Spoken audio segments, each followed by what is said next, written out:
That's mold. This is not safe. Why are we the softest generation ever? Because you ain't eating mold like you're supposed to be, motherfucker.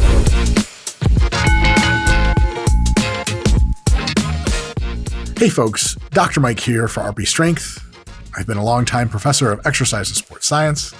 I am a competitive Brazilian Jiu-Jitsu grappler and bodybuilder. And I also talk a lot of smack on the internet on our Friday show, which you're watching now. And today's smack talking will be focused exclusively on a gentleman that's named KSI, which I'm inclined to believe stands for kilograms per square inch. So let's pump up the pressure in metric units, but also imperial, and get to critiquing. 3, 2, 1.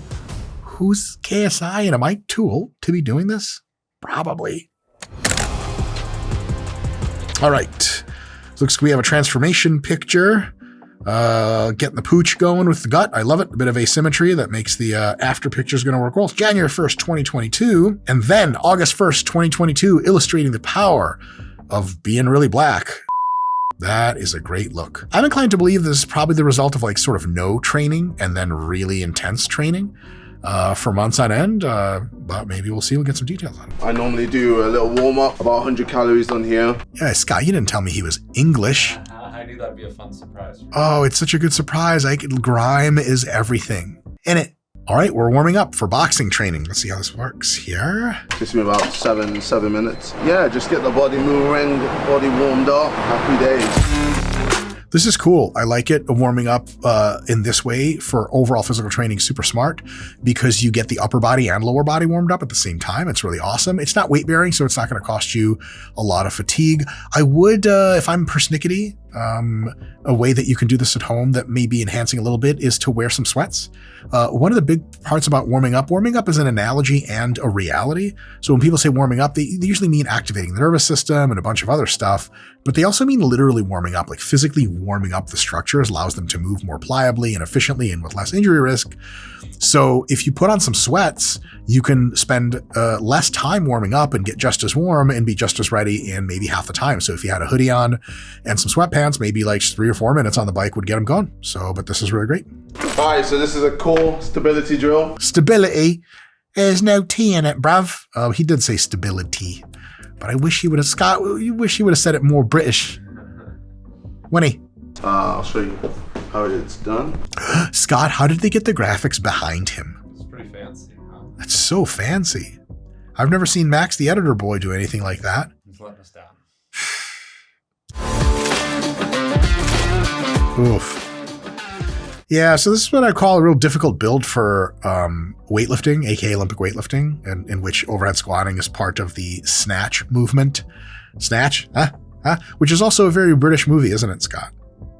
Where Brad Pitt plays a gypsy or something. It's great, yeah. It's a good one. Yeah. What did he say those for? Stability? Stability. Yeah. Yeah, it will train your ability to be stable in an overhead squat. It is by no means clear that there is past teenage years a training window for overall stability that's not task specific. So as long as you are training in athletic things like boxing or wrestling or MMA or hockey or basketball or whatever, as long as you do the sport practice, it's just not clear in sports science if extra stability drilling and training is required to somehow improve your overall stability and have that carry over to the sport. If really training stability was a thing, I would actually then like to see the training occur on a bunch of different unstable surfaces because might as well max out that training. So here the surface is pretty stable. You're really just training your technique for this exercise. It's a fine thing to do, good thing to do for warm up. But unless you're going to be doing back squats to produce high forces, high powers, unless you're doing snatching or snatch pulls to produce high powers, probably not the greatest use of your time. But having an outfit which is blue, no matter what the rest of the color scheme is a huge plus. However, they gave him grayed out legs, Scott, but they didn't gray out his arms or his head. Yeah. Well, is that sloppy or was this on purpose? This looks intentional, you know? Huh. Close grip, pull-ups for the lats. Yep. Lats are part of your back, so he's not wrong. Pull-ups with a close grip, or most any grip, actually train the forearm flexors, muscles that do this. Your bicep is one of them. It trains the forearms, it trains the rear delts, it trains the lats, it trains tons of other muscles in the back. So it's really overall pulling exercise and a very good exercise for sport performance development. Let's take a look at KSI's technique. So, boom. We'll do. Cool. Very good technique. I love that he's coming off to the side to get a little bit more top range of motion. For maximum effect, I would love to see him slowly control the eccentric down to a total dead hang, where he's completely stretched out at the bottom. That's going to maximize muscular adaptations. It's going to maximize strength, power, and all that other good stuff. It's also easier to track to see if you're getting better, because if you're just coming down to some arbitrary length, you don't know if you're getting better over time. This is very like, not to be insulting, this is a very bro-y kind of technique. Most of the lifting that is around the fight world is like generations outdated for whatever reason. And so, this is what I'd call is quite good, but not remotely close to ideal. Extra 20, just to make my life a little harder. All right. Interesting way to do pull-ups. I don't love the chain for pull-ups, but I'm kind of a short and wide king. So if I put a chain here and I try to go full ROM, it actually pinches in and I can't even get a full stretch. Since he's not getting full stretches, I guess it's not a problem. I like a traditional weightlifting belt, dip belt, so that weight occurs at the bottom. It also kind of stretches you out, pulls you down a little bit, get your center of gravity nice and low so you can auto-stabilize much better and really focus on pulling. But a chain is a fine way to do things if you find that it's comfortable, and it definitely makes you look way more gangster. Scott, what visual trickery is this? It's him on top of himself. Who made Bad. KSI? No offense, my man. And you could definitely knock me the f out in real life. But who made these videos, bro? I like how in this workout, the thing you find most disagreeable is the video production. I mean, man, it's like 1993 had a wake-up call and came back to video production. What the f is in his stomach? Scott, is him one of them aliens? Chest burster alien? Very well. Okay, so I guess here we're using what's called like a board press or a towel press, maybe? And that's to limit the range of motion on the chest so that you can grow less muscle. It does help you with equipped powerlifting. Let's find out what's going on here. Grip, tight everything. 3, 2, 1, up! That's your bar, down! It says that's your bar, and then he continues to hold the bar. That's fun. Although, I don't hate this spotting style. It does let the person on bottom see lots of nutsack sweat, and the smell is nice. You're not going to be encouraging independent stability by having your hand on the bar like that, I will say. So for sport performance, we do generally tend to let athletes control the weight by themselves. That's how they're going to be controlling their own force production in practice and play. A small critique, but nonetheless valid. All right, 130 kilos. Did you see that little, it looked like a little dick, Scott. Did you see that? Yeah. Bloop. Fucking hell. Yeah, Fucking hell. All right, 130. Got a PB just for you lot, people. Enjoy. For you lot. I love it. That PB. Peanut butter is a fine food, Scott, though not my favorite. In America, we say PR, brother. Woo! Personal record, not best. This one we call it kind of a personal best in the real capital P personal sense, as it's personal to your odd lift as well as to how much weight you've lifted in that odd lift. Like that was not a bench press. You can't tell, I'm not saying KSI does this. You can't tell people that you bench 130 because that was not a bench. That bottom of the range of motion is the hardest part to control. And for you folks at home, I would encourage you to bench all the way down to your chest and to take a full 1 second pause at the bottom. It's going to reduce injury risk and it's going to make you probably carry over to be better at almost any sport that you could use bench pressing to improve. So decent, but could always use work. Just like my sex life. I'm kidding. There is no sex life. Folks, there is still more video to come, so don't tune out, but the members area exists. We have an extended version of this video on the members area. It's uncensored. You get more of it. We have tons of other perks, tons of other videos coming out all the time. Give our membership section a look. All right, back to the video. I've got to mention, this is me basically near the end of camp, so I'm starting to peak. Makes sense. So I wouldn't be doing these numbers at the beginning of camp. We'll be slowly, increasing it, slowly getting better and stronger to the point where I'm at now, where I'm peaking and you're seeing like the best of the best of me, so that when I get in that ring, I'm just an animal. Technically, humans are all animals everywhere, and not just in the ring. But lots of good stuff there. Peaking is very important. Though I will say that most modern boxing and MMA camps do something fundamentally not ideally, but they're working within the constraints of what they have. Basically, a lot of the pro fight training system or training time is split up into two phases. Camp, when you're getting actively ready for a fight, and all, which is like you're just on yachts, like drinking martinis off of young women of reproductive age.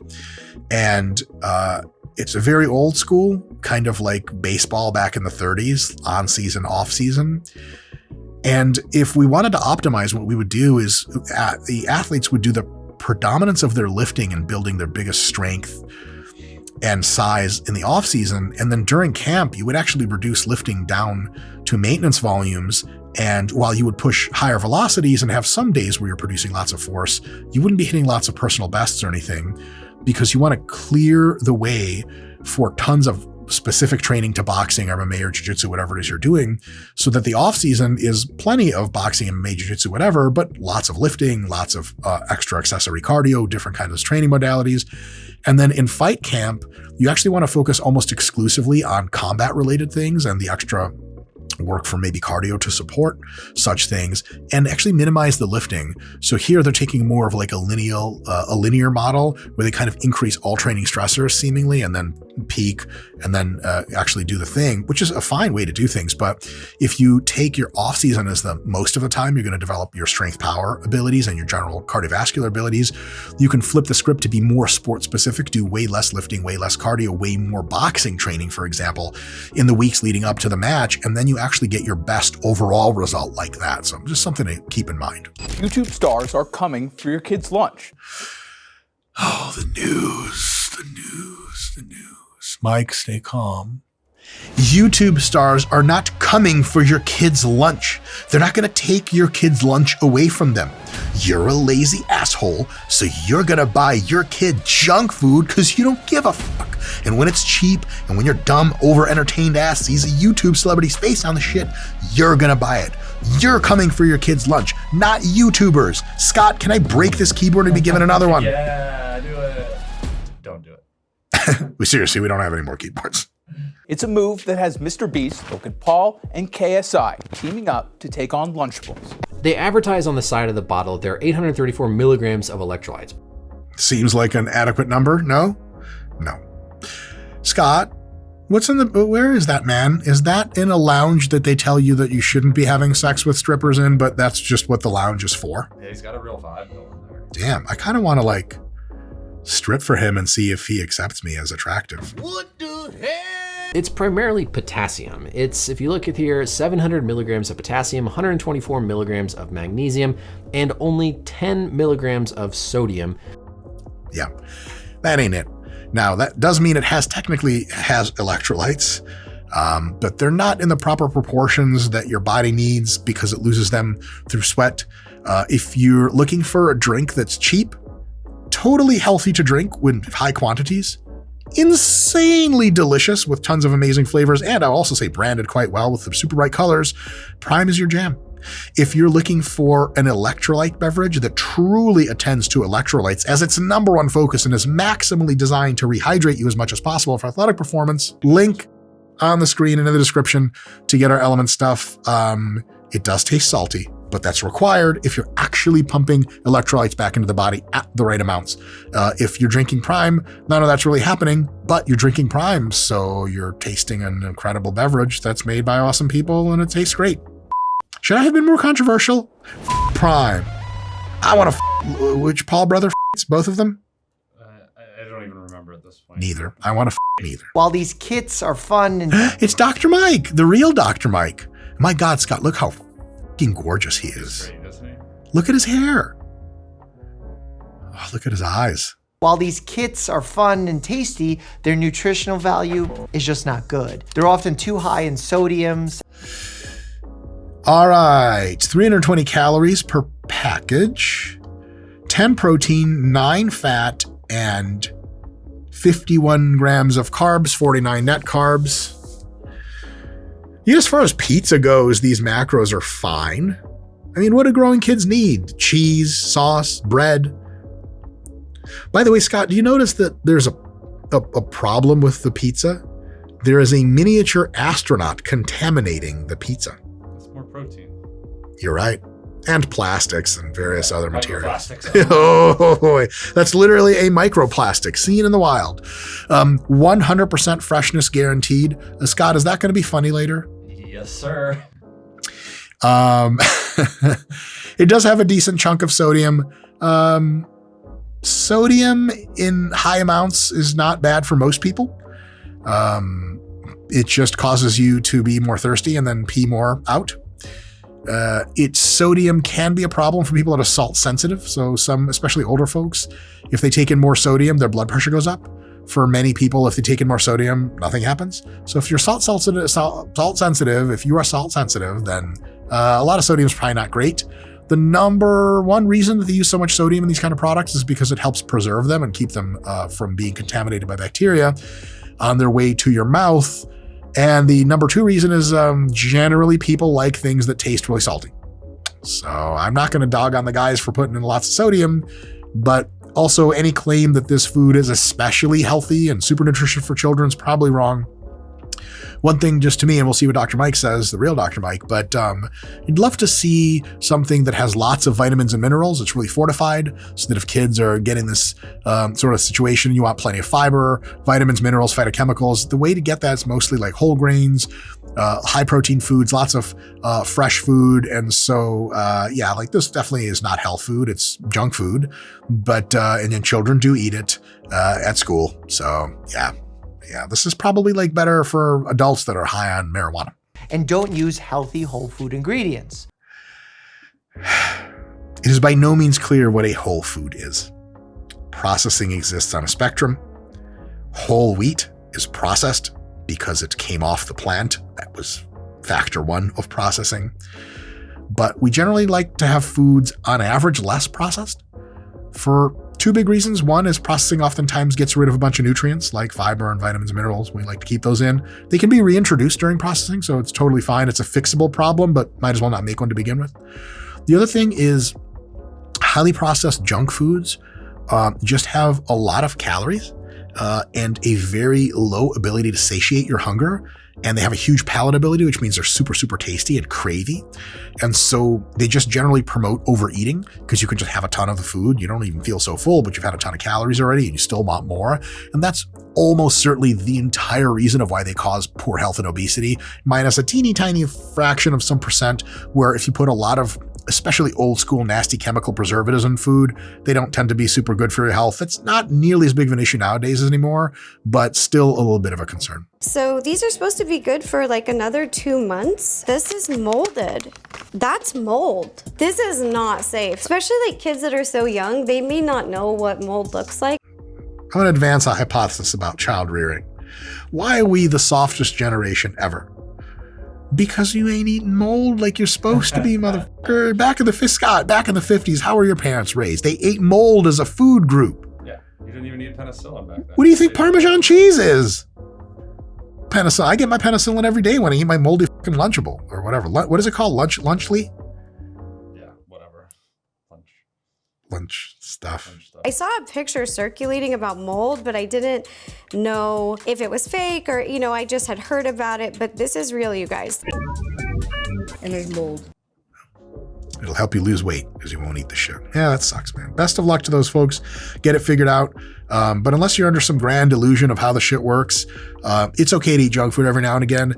Are Lunchables and or Lunchlies like the best thing to be sending your children to school with? I think like on a special Happy Friday, definitely, because it's amazing. And part of being a kid is eating fun foods. Not everything has to be healthy for you. But yeah, most days you probably want to stick to, some whole grain bread sandwiches with plenty of lean meats and a couple pieces of fruit and some fresh nuts or something. And that's kind of how to pack a really awesome lunch that'll keep your kid bitching about that lunch doesn't taste that great, but they won't be fat. Haha, problem solved.